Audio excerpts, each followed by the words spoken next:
Kami, warga SK Lubuk Kawah mengucapkan Selamat Hari Raya Aidilfitri. Maaf zahir batin. Bismillahirrahmanirrahim. Assalamualaikum warahmatullahi wabarakatuh. Saya Fauzi bin Husin, Guru Besar SK Lubuk Kawah, mengucapkan Selamat Hari Raya Aidilfitri. Maaf zahir dan batin kepada seluruh warga sekawah dan kepada semua murid SK Lubuk Kawah. Semoga Aidilfitri pada tahun ini memberi kegembiraan dan kebahagiaan untuk kita semua. Sekian. Assalamualaikum warahmatullahi wabarakatuh.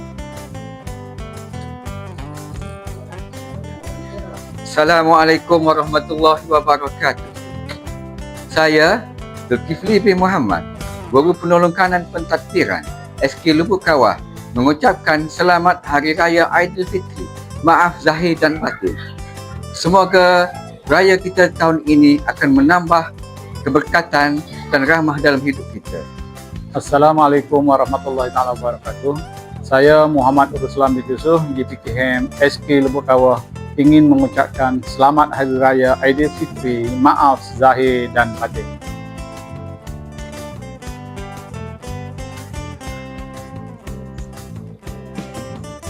Assalamualaikum warahmatullahi wabarakatuh. Saya Linda Melissa binti Abdul Ghani, Guru Penolong Kanan Co-Curriculum Sekolah Kebangsaan Lubuk Kawah, ingin mengucapkan Selamat Hari Raya Aidilfitri. Maaf zahir dan batin. Semoga hari raya ini membawa keberkatan, kegembiraan dan menyeratkan silaturahim antara kita semua. Akhir kata, Selamat Hari Raya Aidilfitri dan selamat bercuti. Kami dari Prasekolah SK Lubuk Kawah ingin mengucapkan Selamat Hari Raya Aidilfitri. Maaf zahir batin. Oh ya, Selamat Hari Raya Aidilfitri. Maaf zahir batin. Salam Aidilfitri untuk semua. Bye. Bismillahirrahmanirrahim. Assalamualaikum warahmatullahi wabarakatuh. Kami dari Panitia Pendidikan Islam dan Bahasa Arab SK Lubuk Kawah dengan ini mengucapkan Selamat Hari Raya Aidilfitri. Maaf zahir batin. Minal aidil wal faizin. Di hari raya terkenang daku kepada si dia. Kampungku indah nun jauh di sana, ayah serta bundaku.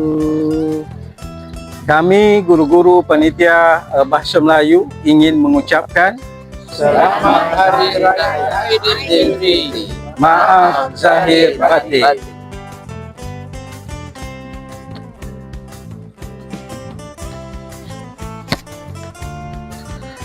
Kami daripada panitia PJPK mengucapkan Selamat Hari Raya Aidilfitri. Maaf zahir batin. Kami, Guru Panitia Sains, ingin mengucapkan Selamat Hari Raya Aidilfitri. Maaf zahir dan batin. Salam Aidilfitri daripada kami, Panitia Matematik. Semoga syawal ini menambah kegembiraan, menggandakan kasih sayang, mengurangkan kesedihan, Bahagikan rezeki. Salam Aidilfitri. Maaf zahir batin. We are the members of English panel SK Lubuk Kawah. Wish you Selamat Hari Raya Aidilfitri. maaf zahir batin. Selamat Hari Raya Aidilfitri. Happy Eid Mubarak. Eid Mubarak wa kullu am wa antum bi khair. 祝大家开斋节快乐。 Kami guru Kafas Kawah ingin mengucapkan Selamat Hari Raya. Maaf zahir batin.